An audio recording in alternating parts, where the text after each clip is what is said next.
Hello, I'm Brian Foster. Today I'm talking about Spiritism, and today we're going over the last chapter of Through the Mist. Chapter 14, The Relationship of Sleep to Death. And this is by a spirit who wished to remain anonymous. People call him Fred sometimes. So that came out, I think, twice in the book, so I think that's his first name. He died as he was trying to rescue a little boy that was in the middle of a street. This is in the late 1800s in London. It was carriages and horses. And he and the boy were trampled to death, although they didn't feel anything because they just woke up on this grassy knoll into heaven.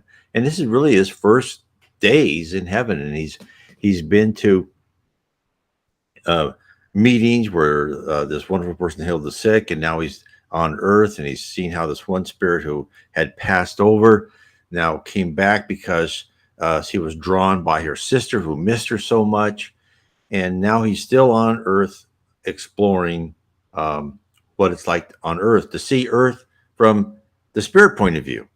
Before again, let's have a short prayer. Dear Jesus, please help us in these times of difficulties. Please help us not to engage in being angry or hateful or envious. Try to be tolerant and loving toward everyone. Do not believe things that are on our propaganda and mainstream media. They're all meant to make us upset and to make our decisions go one way or the other. Let us keep an open mind and love everyone. Amen. And before I begin, if you are interested in Spiritism, I suggest you go to my site, nwspiritism.com, and download my free PDF, Spiritism 101, The Third Revelation. And of course, it's also available in Kindle, paperback, and in Audible format. So let's begin with the book. Now, this is the last chapter, so it's kind of sad, but we will do another great book next week. So stay tuned. Now, this is chapter 14, The Relationship of Sleep to Death. So he's been on Earth for a while. He's seen what happens when someone has just so many regrets and is too dramatic about when a loved one goes to heaven, and he wishes he could communicate to the other side, to our side, to the physical side, that we are immortal and there's just one. You never lose anybody. Okay, let's start. By this time, we'd recrossed the mist, consciousness of which recalled my desire to ascertain the relative position of the two states to each other, meaning he went back, I think, back from Earth and started towards the spiritual plane. My companion, at once acceding to my request, led me to a suitable point for making the observation. I had grown accustomed to the gloom overhanging the shadowland by this time, and as again the lights and shades blended in the soft twilight over the boundary, I had no difficulty in gaining my information.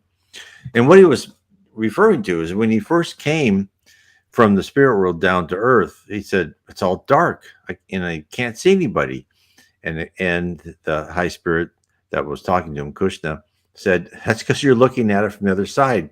Those dark, now look carefully, those dark forms are humans, and the darkness represents their spiritual maturity. And so the dark ones are pretty immature spiritually, and then you'll see, as we keep walking along, you'll see brighter and brighter auras." And of course, in he sees that because in the spirit realm, and he sees this from the side of the spirit realm, that what you are on the inside reflects on the outside. So you can't hide anything. And it's pretty funny. I read this. My wife read this one book by this man who was a wonderful person who was in charge of a spiritual center in Rio de Janeiro, and actually quite wealthy. I've seen his house, walked by his house. I think it's an office building now, but it was that they turned into an office. And it was an office building where his backyard used to be. Beautiful old art style architecture in Rio de Janeiro. And he thought because he's been in charge of a spirit center, he should be, pretty on his way to a higher level of heaven. And when he went over, he was still like, "Oh, I'm still kind of dark." And in fact, one of the spirits who were roaming the earth and said, You're not that bright of a spirit. He goes, I know. And which he goes, I realized that. And of course, it was just a wonderful book. And some of these books that you read, or these spirits, they just do not give themselves an inch. He says, no, okay, this is because I was too materialistic and I thought I was more important than I should have thought, right? And he talked about his quest to become higher, higher spiritually on what he had to do. And again, another book on the same site. This one I was talking about is in Portuguese, but one is in English, where the spirit Camilo Branco, who's called the Victor Hugo, I believe, Portugal, talked about his suicide, what happened to suicide. It's called Memoirs of a Suicide. Just a fantastic book. Memoirs of a Suicide by Yvonne Piera. I recommend that to everybody. So let me carry on. Again, I could see the error of speaking of the two conditions as two worlds, since they hold the same relationship to each other as the sea bears to the land. While the mists are but the spray and vapor which arises as the waves of the one breaks upon the shores of the other. Still, the simile is very unsatisfactory, but I know of none to suit my purpose better. So, and we've been told of this from other spirits, and this is not directly a spiritist writing, but they've been talked about the relationship in spiritist writing by higher spirits talking to spiritist mediums. And what they say is the physical world is a subset of the spirit world. And he says, look at the difficulty of communication is that if you are on the ocean, right? Or let's say, actually, if you say you're a fish in a part of the ocean that is, let's say, 10 feet under the surface, but you're trying to talk to another fish that's 50 feet under the surface, it's very difficult. The conditions are different. The weight of the water is different. The sound doesn't travel as well or differently. And therefore, and the other thing is, if you are in heaven, and also even if you're in the lower zone or the dark abyss, which is under the surface of the earth, if you want to look at it as a kind of a geometrical shape, is the lower spirit you are more matter and less energy. And the higher you go, the higher the ratio of energy to matter, meaning you are less dense, you're less matter, but more energy. That is why, like someone like Jesus is just so shiny. He's full of energy. And when people see these high spirits, they believe they're angels because they shine so much. And that's really because of the love of God reflected upon them. But they have so much energy and less matter. While we here on earth are just almost mostly matter, and we have to plod along in our heavy diving suits. But we're all made of the same stuff. We're made of universal fluid and different methods of compactness and vibration, and that's what creates us the image of what we are. Behind it all, we're all logical encapsulation, and we all live in this data-rich environment, no matter what dimension or universe you live in. But all these things are substrated depending on your level of permission, meaning your parameters and your levels of permission of what you can and can't see and what you can and can't do is dependent on your spiritual maturity, meaning that the less control you have of your mind, the less power you have to roam and change things. And it makes sense because in the spirit universe, thought is action, and you can change things with your mind. But you're not going to be allowed to exercise that power because you're not ready. Okay, let me carry on. On the immortal side, that vapory curtain hung in calm repose, but toward the earth it swelled and rolled like the restless waves of a flowing tide. At one time it would simply ripple along the shore, and another gather strength and throw itself afar, while in its recession I could see it bearing out to sea the souls of those for whom it had been commissioned. Some were reached in the gentle wash, and flow after the force of its breaking was spent. The keels of the barks being gently lifted from the sands of time, then drifted away peacefully in the mist. Onto the ocean of eternity, Over some the wave broke in all its strength and fury, making their frail crafts to creak and plunge in the wild commotion as the moorings were torn away, and each unprovisioned boat was swept along to the battle with the surf of an unknown sea. What a transforming miracle was wrought during that momentary immersion in the mist.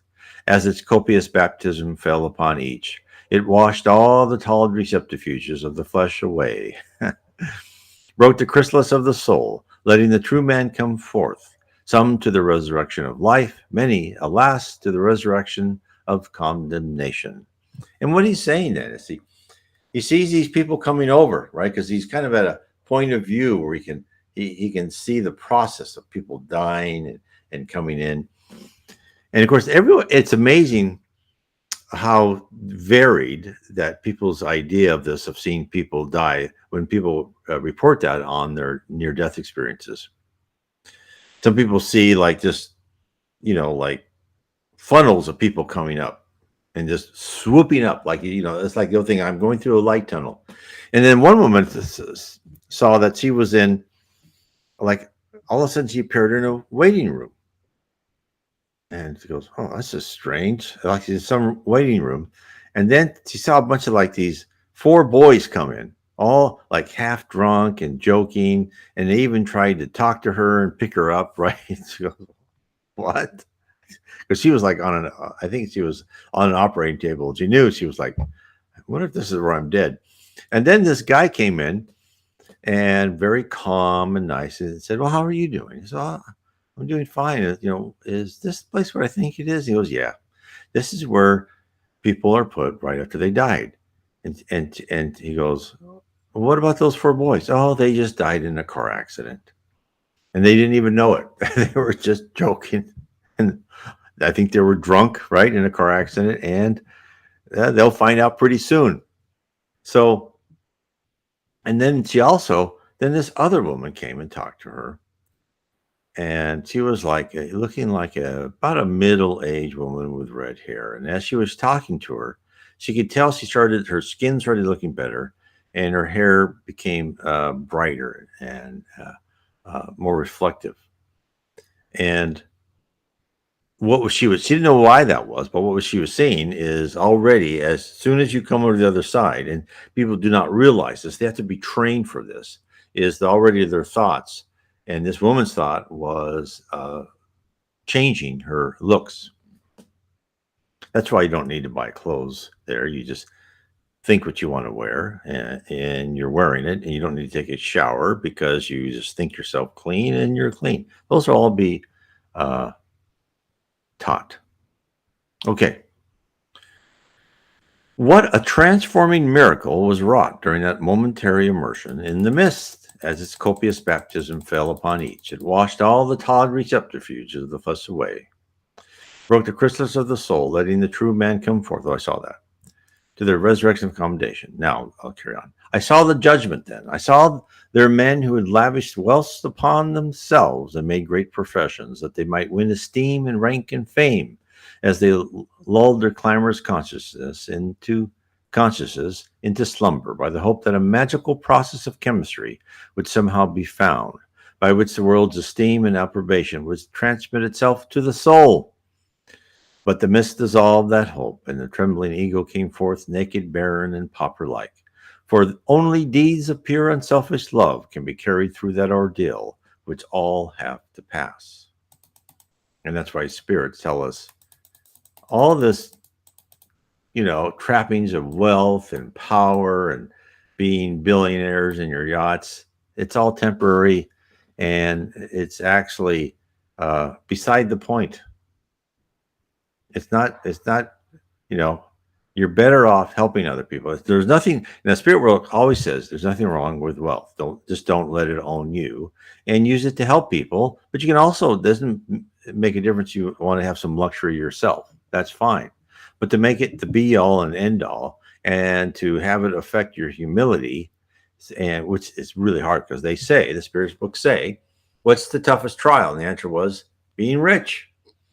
And people go, well, I like that trial. Well, actually, you don't, because when you're rich, you can treat people like absolute dirt, and they'll still do, most of them, whatever you say. And you can get away with all sorts of things, but you shouldn't, right? That means you're not doing too well on your trial on earth. Okay. While I was engaged in making these observations, my attention was several times attracted to persons who were passing either way, not through but over the mist, as we ourselves had done. Of itself, there was nothing in this except my curiosity, since their errand might have arisen from a similar cause to our own, or been occasioned by a multitude of other reasons. But at least half these travelers were attired in such peculiar robes as to make it very doubtful to me to which estate of life they belonged. For some time I tried to solve the problem myself as to who they were, but all my explanations were unsatisfactory. So at length I referred the question to my companion. Those are sleepers visiting their friends, he replied. Is it possible so many are drawn back again? I asked in amazement. You mistake me. I did not mean drawn back to earth as Lizzie was. That's the woman who was drawn from heaven to earth because of emotional ties. These are persons still in the body who, during the hours of their sleep, have come away from earth to meet their friends who are with us. Why, Kushna, is this another surprise to you? And my companion laughed outright at the blank astonishment written upon my face.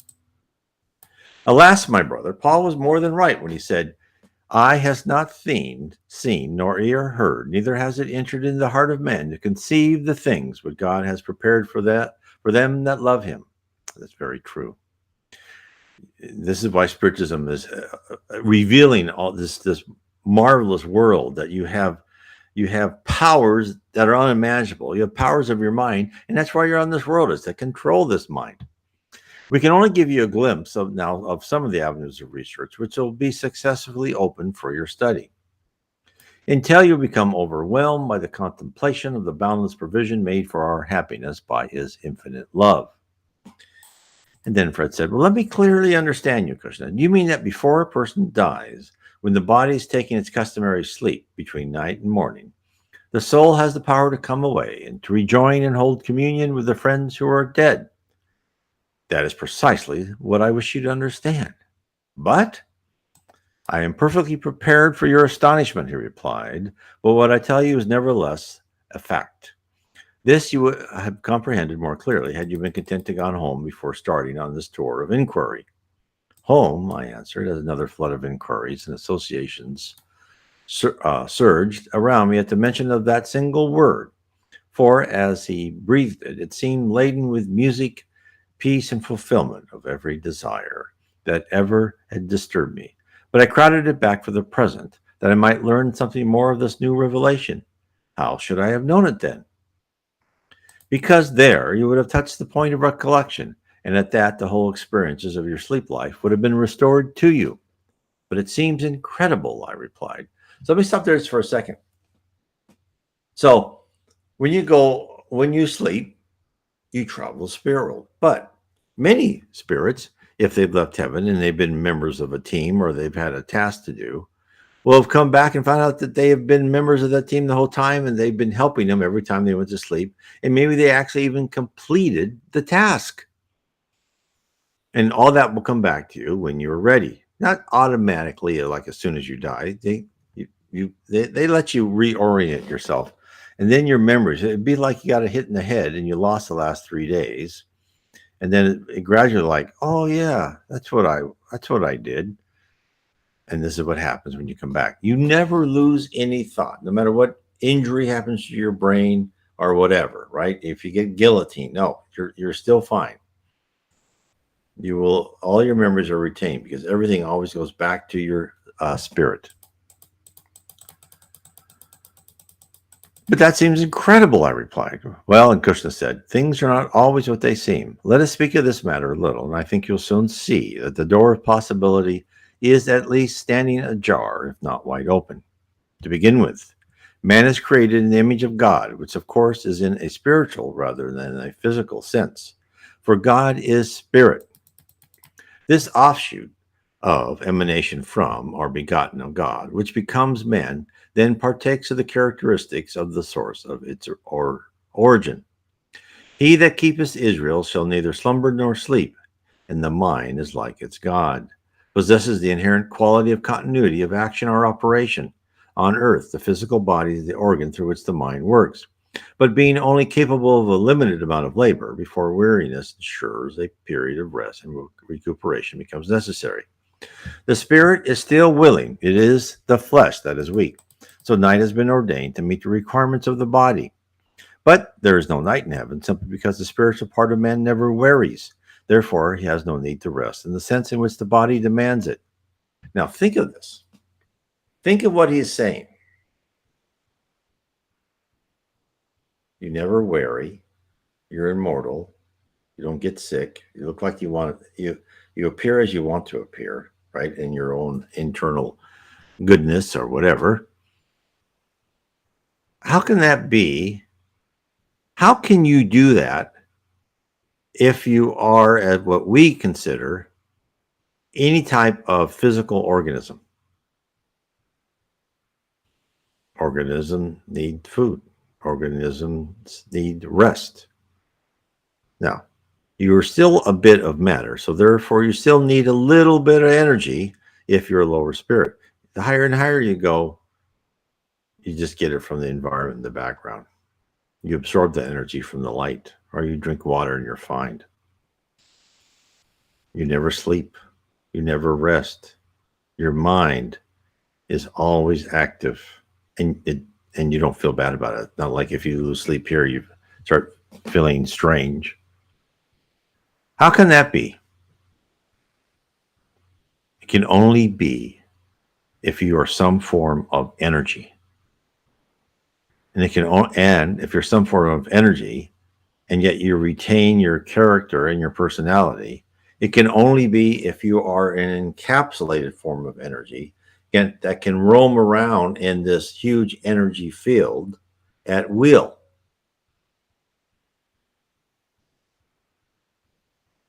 That's why I try to go back and I try to have people think of this as like a video game where you're an avatar, you're a character in the video game, and you're moving around the scenery. But of course, in the video game on your phone or your laptop, that's not real scenery. It's all created by logic. And that little character, whatever it is, right, it's moving around, doing things.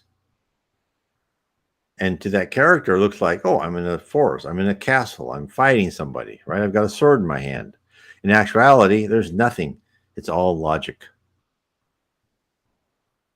It's the same with us. And that's why you should feel relaxed. No matter what happens, and I know it's just easier said than done. Even I can't do it yet. But whatever happens to you, the lack of money, you didn't make as much money as you want, you lost your job. It's all just part of being in a simulation to make you go through these trials and tribulations. So you can learn to do what? Control your mind better, because at some point in time, the spirit world says, we would like you to be a productive member of our society. And to be a productive member of society, you need some self-discipline. You need to be a nice person, because you're going to have a huge amount of power just by thinking and focusing. And until you learn to control that, we're not going to let you roam around too far. It's like begging your elementary school kid, can you at least study? And of course, they look at you like, why should I study? I like lunchtime, right? I remember it's, hopefully at some time for all these kids, usually, some earlier, some later, maybe high school that late, the clock, something will turn on and they go, oh, I need to bear down and study. And the same thing happens to us as we go through life after life after life. Is Spiritism calls it parking. You're just kind of like the same person. You don't really learn. And even though they're giving you more and more trials and dramatic tribulations, you're still like that same person who's a little bit selfish and pride. You still might be a decent person, but you're still like this, you want, and as soon as you get on earth, oh, I want power. I want to conform to the culture of the time, and I want to beat everybody at their game. And the game is who can get the most and be on top of the pile. It's the same game we've had that's forever. But which eventually you're going to realize at some point in time, you don't want to be part of that game. You might have to play a little bit in order to have a roof over your head and make sure you and your family can eat. But it's not going to be all and end all of what you do, because you're going to realize that there is a spiritual quotient that you need to dedicate a portion of your time, because that is the real game. And part of our maturing process is to figure that out. Because people ask all the time, why doesn't God show himself? Proof, right? I want proof. Well, no, you're not going to get it. Why don't spirits, why doesn't the media come out and actually prove there's a spirit and they can do these things? No, too easy. We're going to make this game hard. We're going to show you this game and have you put all of your effort, if you're easily fooled, like I have been in many, many lives, because there's gold there. And boy, and gold and wealth and power means you're going to get what you want. But think of the effort you have to take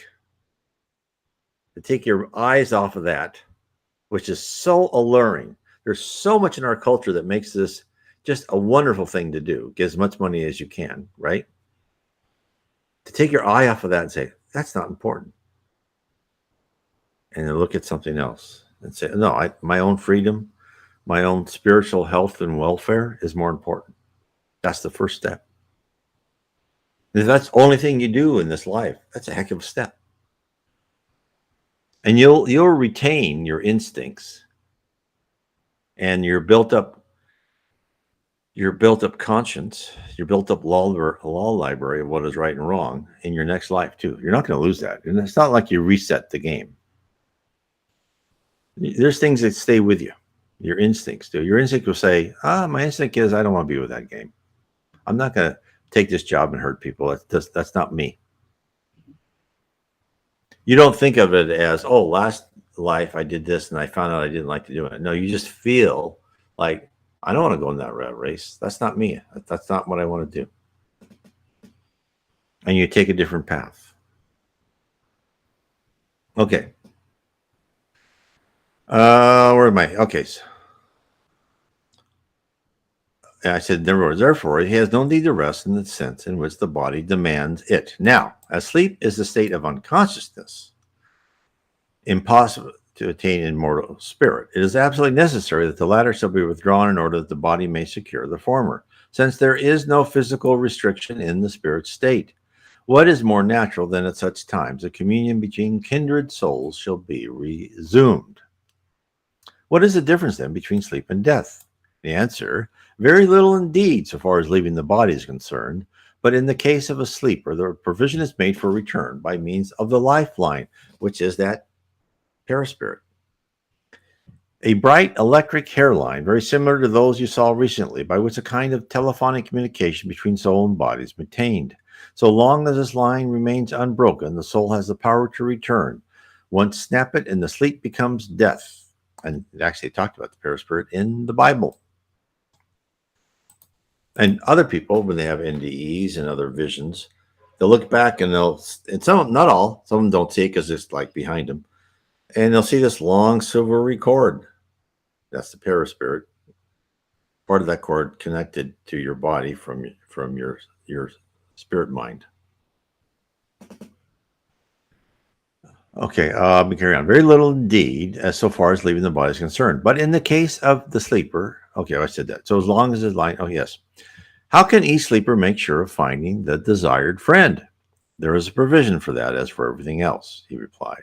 Just as there are localities adapted to every possible condition of the soul, which has left the body, so there is a sleep state, a boundary or halfway condition where these meetings take place. We shall visit one of these rendezvous if you wish it. I should be delighted, I replied, but do all sleepers come here? There is nothing to prevent them from doing so if they choose, and I have no doubt that the great majority of mankind do. Now, so I think a lot of this is where people talk about the astral plane and the spirit plane. In Spiritism, it's all the spirit world. And now he is saying there's a sleep state, a boundary or halfway condition. It's generally true, not always true. Some people, when they sleep, they can go visit places in heaven, depending on their level. They don't have to go to this boundary or halfway condition. Some people go all the way down. Some people go to other worlds and visit friends and co-conspirators. There's a lot of things going on. So just keep that in mind as he's talking about that. Then why is it no one appears to know anything about it? About this sleep state? The answer is there are two reasons for this. I will take the one naturally existing first because it is the most easily explained. I've already indicated to you the reason why we are invisible to our friends on Earth, and they invisible to us. We stand outside the gamut of the other's perceptive faculties, and between us lies a gulf only to be spanned by sympathy. The same difficulty exists between the physical brain and its spiritual equivalent, preventing the translation of the memory of the higher into the lower condition. Still, the task is not at all a hopeless one, and as I've said, the difficulty is natural, therefore may be overcome. The sleep state could then be pressed into service as the most important factor in the regeneration of the world. And this is precisely why your dreams are sometimes confused and you have symbology and things like, well, that was a strange dream. Because your spirit brain is so faster and superior. And when you're in the spirit world, it's a whole different environment. There's no such thing as time. You see the past, present, and future of an object. We're on the physical world, it's like, we have one hand behind our brain has one arm hand tied behind his back, and you've got all these other things going on. So you don't understand what you're seeing a lot of the times. Now, what I tell people with dreams is check your feelings, because if you're happy or whatever, you've been in a nice place. If you're kind of scared and sad and anxious, you might have been to not so nice place. And then he says, but he said, now, if people understand this more, it can help improve the world. And he asks, how? By directing rather than repressing the natural tendencies to remember, which are to be found generally in children. If these could only be nurtured, it would be impossible to estimate the advantages and consolation thereby secured by obliterating the idea of death. Let me suppose a case, by no means an uncommon one. An only much-loved child dies when but 2 or 3 years old, but the mourning mother lives on for 20, 30, or perhaps 40 years, her only hope being that she will meet her darling again in heaven. Now, the joy of their reunion will be altogether regulated by their mutual recognition of each other whenever that meeting happens. No intercourse is taking place during the long interval. The mother has continued to think of her baby child, while the angel has but dim recollections of the girl mother she knew in the long ago. But instead of these hopes being gratified, the child beholds a strange woman, with face wrinkled with care, hair silvered and form weakened and bowed, until she fails to recognize the parent she has waited for. What of the mother? In that mother, beautiful in all the soul's expansion, is it possible she has regained her child? No, indeed, death did rob her. And there would be no power in heaven to make a restoration if such were the facts of the case. Thank God they are not. Now let us turn to realities which exist and learn how much better God is in such cases than men imagine. So that's where, if time existed even in the spirit world, the child would get older, right? Couldn't control it. Now let's turn to the realities which exist and learn how much better God is in such cases than men imagine. When the child is brought here, the love lines are attached with which you have now grown familiar, meaning that the thoughts they're actually physical representations of being attached to the child. But in this case, there is a counteracting agent brought into the action to prevent any undue influence being exercised until such time as the child is able to understand.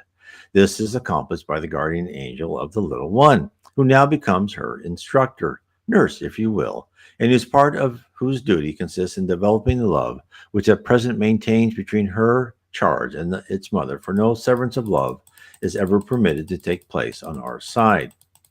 This can only be effected by the sin of the mother placing her out of sympathy with the child. Here it is that the sweet ministry of the sleep state comes in with its continued communion, which can laugh at death, and at least one-third of the lives of parent and child are spent in each other's companionship, ignorant as the mother may be of the fact. So, the mother sees his child constantly in her sleep. And a lot of times they'll dream of them, they'll think of them, they'll have dim memories of being with the child, but the mother's interacting with the child. And the child is continually maturing because the child's being taught and learning in the spirit world. The child, however, is satisfied because her love is built up and strengthened, while the earth experiences of the mother becomes valuable object lessons. Much of the guardian is ever careful to use in the education of her charge. Months pass by, and at length the still aching heart of the mother cries out, "Oh, if I could only see her in a dream, it would comfort me." And she knows not that her prayer is the first vibration of her sleep memory, which all this time has been striving to translate itself into her waking hours. But so it is. The prayer awakens another hope. Begotten by some deep found faith, and love unknown mystery bowers, which fills omnipotent until or death, nor earth nor hell restrains its powers. God hears the prayer. He has heard and answered. When he laid the foundations of the government of life, a few mornings later, the mother wakens with a dim recollection that she has seen her child and is consoled thereby. It was just her own darling. Of course it was, being the memory of one of the first interviews. Now the dreams will become more frequent. The child will grow. The sleeper's memory will become clearer. The communion more intelligent and rational, until at the time of parting, the kiss will be the usual one with which a child is dismissed to school, given with the perfect consciousness that she will be home again at the appointed time. Why, Krishna explained as he paused, you will wipe away even the remembrance of death if you go on. If Jesus tried to do so and failed, he replied, I can never hope to succeed. There are very few of his professed followers who appreciate the fact that he never in any single instance voluntarily used the word in relation to the change of state. She is not dead, but sleepeth. And they laughed him to scorn, knowing that she was dead. Our friend Lazarus sleepeth. I go that I may awake him out of his sleep. Death, there is no death. It is swallowed up in victory, since Jesus has brought life and immortality to light. God is not the God of the dead, but of the living. So this is where, again, where when you understand Spiritism and you read the Bible, there wasn't just, these stories and parables. A lot of what Jesus was saying was the absolute truth, but we could not understand it. She's not dead, but sleepeth. It means her physical body may be dead, but her spirit is there. Lazarus cannot die. He's an immortal spirit. You may put him back in his body. That's just his body. You said there's a second difficulty in the way of universal knowledge of the sleep life, I suggested. There is a second and unnatural obstacle in the way, and this is much more formidable than the one I've referred to.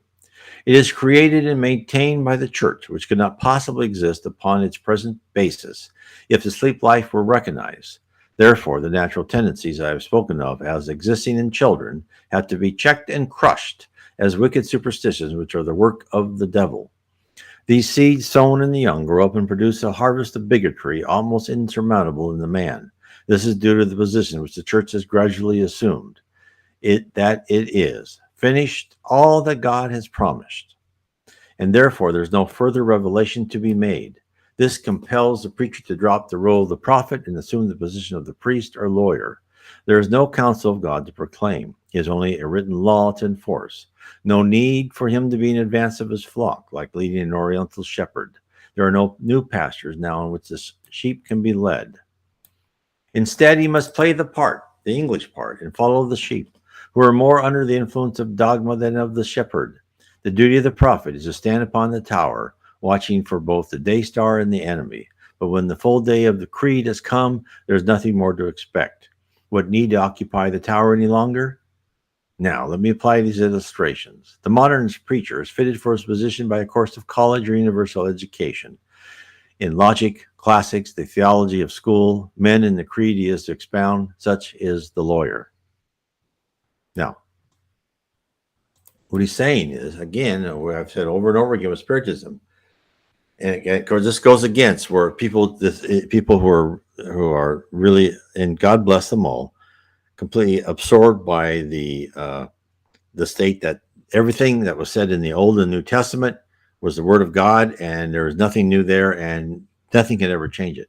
Whereas Spiritism says over and over again, you cannot you cannot force God and Jesus into one book and not let them keep talking to you. They are powerful. They are all knowing, and yet you said, nope, I'm not going to hear anything more from them. Nah, I don't care if Jesus comes down tomorrow and says this, unless it's in the New Testament. I'm not believing it. That these are all Jesus is the all powerful Spirit. You can't contain him. That's not going to work. And this is what Krishna is saying: is you can't. In that the Catholic Church has said this, where no, everything has to be in the Bible. No, the Bible was given to people according to the technology and social and society at the time, at the level they could understand. Jesus didn't say many things because he knew if he did, people could not even get there. Now, he promised a consoler and a spirit of truth to organize that and to bring us more information. And that was done in the 1850s by Allan Kardec.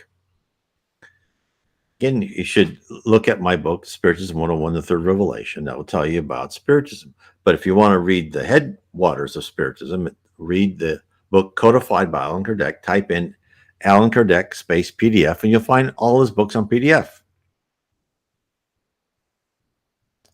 So, carry on. The prophet has always been selected entirely for his power to receive and transmit the new revelation, which God declares to the world. Hear now my word, says God. If there be a prophet among you, I will make myself known to him in a vision, and I will speak unto him in a dream.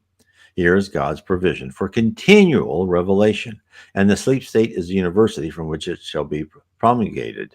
The teachings of Jesus are in perfect harmony with the law of Moses in this matter. Take no thought how or what ye shall speak, for it shall be given you in that same hour what ye shall speak. And Peter on the day of Pentecost urges the same gospel truth. This is that which was spoken by the prophet Joel. And it shall come to pass in the last days, saith God, I will pour out my spirit upon all flesh, and your sons and your daughters shall prophesy, and your young men shall see visions, and your old men shall dream dreams. And on my servants and on my handmaidens I will pour out in those days of my spirit, and they shall prophesy. And this is what Spiritism say. We are in those days now.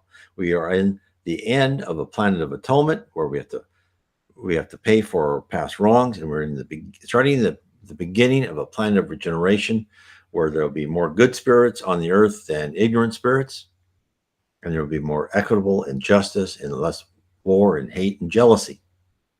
And that's why you're seeing a lot more people who are interested in mediumship, and you're seeing Christian prophets who are on YouTube and other places, and they're all wonderful people, telling more and more things, and more information is coming out. It was in this sleep state where God met Solomon and blessed him with his gift of wisdom. It was in a dream by night that Joseph was warned to flee into Egypt with the infant Christ. And in the same condition was told to get back again, for they who sought the life of the child were dead. What more need I say? The facts are plain. If the doors of the sleep state are thrown open, a wider revelation will be given, which will always carry the creedal institutions of earth, and the vocation of the priest will vanish. But surely you would not counsel men to put faith in the vagaries of every dream. Certainly not, my friend. I think you've forgotten that I hinted at the necessity for encouraging and protecting the natural tendencies to be found in children. Like every other gift of God, this requires most careful development and education before it can become totally reliable in its operation. Again, that's what I say about dreams: is you need to start writing down your dreams, even if they don't make sense. And the more you write them down, and the more you try to recall them, and then you look at them every month, you go back to your history, look at them every month, every year, you'll find things that made no sense at one date. A year later, will go, oh, that's what that means. I see that all the time. I write my dreams, and maybe it's 5 years later, I go, oh, now I understand. Okay. But how can a distinction be drawn between the true and false? This is not all difficult to decide. In the Old Testament, when God first promised a prophet, he very carefully laid down a rule by which a true man should be known from the pretender. When a prophet speaketh in the name of the Lord, if the thing follow not, nor come to pass, that is the thing which the Lord hath not spoken. But the prophet has spoken it presumptuously, thou shalt not be afraid of him. Jesus confirms this rule when he says, by their fruits ye shall know them. Confidence in a prophet would always be regulated by the value of previous utterances. So you got to start somewhere. That's why you got to write these down. Well, the standard of trial would always be the cross of Christ. This, however, is not the beginning. First of all, men have to satisfactorily establish the fact of such a revelation. And this must and can be pursued exactly on the same lines as the investigation of any other strange phenomena in the domain of science. Once obtain an impartial and full inquiry into the evidence already available, and then immortality will be at once removed out of the region of belief and take its place before the world as a scientific demonstration. But in attempting to get this, all the thunders of ecclesiastical and anathema are hurled, are hurled against you, because the establishment of this fact would be a necessary death blow to their systems, and mankind are not yet free enough from superstition even to pursue such an inquiry, which the church pronounces to be one of the wiles of the devil. And again, this is why the priest also even took reincarnation out of the Bible, because if you are reincarnated, that means if you're a slave, that means you can come back as the master, and the master can come back as a slave back in those days. And none of the masters or priests or people who were enslaved, they didn't want that to get out. Let me carry on. What a boundless gospel you open to the vision. This is the gospel, and is not such a one as we might expect from a God of love. It is the gospel lost in Eden, faintly seen but dimly comprehended by patriarch and prophet of old. Its daybreak glories were sung by the angels in peace on earth, goodwill to men. For a moment it shone with noonday glory around the life of Christ. Then the shadows of systematic theology begin to obscure it. And it's, again, as Spiritism says, the meetings of the Christians around after Christ's time and hundreds of years after that, until they finally got into a regulated, organized church and got to be corrupted. People met, they talked to spirits, they shared, they believed in reincarnation. And the twilight has deepened into night, in the darkness of which men could scarcely recognize a Nazarene if they met him. I only tear away the clouds the Salvan sects and creeds have conjured up to obscure the sun, and free from prejudice, invite you to see what manner of love the Father has bestowed upon us, free from any of the limitations devised by man. But now that we have spoken so much of this phase of life, come and see it for yourself. Okay. You know, for some reason I thought this was the last chapter, but it's not. So the next chapter is chapter 15, the city of compensation. So I just love this book. So again, if you are interested in what I'm talking about, and I think to give you an even better idea of what the spirit world is, and the more you believe in God, believe in the spirit realm, you don't have to believe in Jesus. You don't even have to. You can actually be an atheist if you're a good person. You still make it to heaven. But if you want to get to that next step and try to understand the world around you, you may really want to start absorbing what was told to us by the beginning of Allan Kardec in the 1850s and by subsequent spiritist mediums to this day. And I have tried to, and I've written 15 books, and in my 15th book, as I've tried to bring everything together and really kind of gone through an overview of what the spirit realm is, the physical realm, who is Jesus, what's heaven, what's lower zone, the dark abyss, what is the spirit, what's your powers of the spirit, what are you really on earth, what's your purpose on earth, and what your future will be. And I hope that this, it's not that I'm saying that this is the end all and be all. No, Spiritism said we're going to keep learning new things as time goes on. So I just hope you come along for the ride. And hopefully this will give you a little bit of insight of what's going on. Now, if you want to get deeper into really heaven and how spirits, what they do in heaven, and their jobs in heaven, and all that type of stuff, I would recommend my series of 3 books, Heaven and Below, which is talk about heaven and Jesus and that.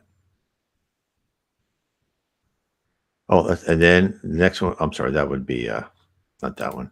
Then the next book would be Spirits in the Spirit Universe, talking about spirits. And then lastly, the book would be How We Are Guided by Spirits, which is talking about your guardian angel, how you're guided by spirits.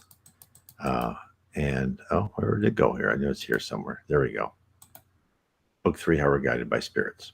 Okay, let me ask this question, answer this question here. How much time spirits of average people hover around their previous dead body? They wait for the funeral, cremation, or autopsy, etc. Well, the problem is it really does differ. So if you lived a pretty good life, you will be disconnected from your body by helpful spirits, and you'll be taken to like a convalescent home somewhere in heaven, and you'll rest and relax, and you won't care what happens at the funeral. Now, but again, then there are differences where you, if you're more advanced and you're disconnected from your body, and there's other spirits around you, you can say, I want to go see what's happening at my funeral. Go, yeah, let's all go, and they'll have funeral processions written about in spiritualist literature, where the spirit who died in the procession with all his friends who have died, and then all the incarnates, the people who are still alive, also in the procession. And then you've got, so that happens, right? So the one that's happened, you're immediately disconnected at point of death, and you don't care about your body, gone. The other one is you're advanced enough, and maybe you want to hang around and see what's going on, or you want someone to communicate to. That happens. The other thing is people who leave early, like people who kill themselves, people who have death because of what they call unconscious suicide, where they drink themselves to death or die of some sort of overdose. That's the most sad one, is they stay with their body because their perispirit is connected to their body until the date of when they were originally planned to leave. And a lot of times their perispirit, they'll be tied to that body. They'll be like on top of the ground, and then they can feel their body decomposing in the grave. Until sometime the body's completely gone, and they can kind of roam around the lower regions. They'll be rescued eventually, but this is not all the time. But it's not a good thing. And so they'll still be tied to the body, even in the cemetery, for who knows how long. And like in funeral homes, there's been mediums in funeral homes. We'll see people walking around. There's my body, and so there's a lot of variation. So I can't give you a one answer fits all. Depends on the person, what they want, what they're motivated by. If let's say, so if you are understanding the spirit world and you know what's going to happen when you pass over, then you're disconnected, and you don't care about that if you're having an autopsy, or you're cremated, or you're buried. Unless you want to be there for some reason, that's just gone.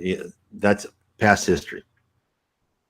It's up to you at that point. And when you're at that level of spiritual maturity, it's entirely up to you. Now, when you have lower passions and you're tied to the earth, a lot of times what will happen is people will be disconnected from their body if they died at the time they should die, and then they may not stick around. They'll go to their home, try to talk to the people in their home. They go, why aren't these people talking to me? And then they'll go back to where their body is and look at their body and like, oh, this is strange. And then they'll start roaming around, and they might hang around the cemetery for a while too. So there's a lot of different things that can happen. It depends on your level of spiritual maturity. Are you disorganized? You don't know what's going on, so you're running all over the place. Have you left your body earlier? Then you're still connected until the body decomposes. That's really a sad one. That's why you should read this, the Memoirs of a Suicide. You get the whole gist of that. So that's how that works. I hope that answers your question. Answer is it all depends. Okay. So I want to thank everyone for being here today, and God bless you all.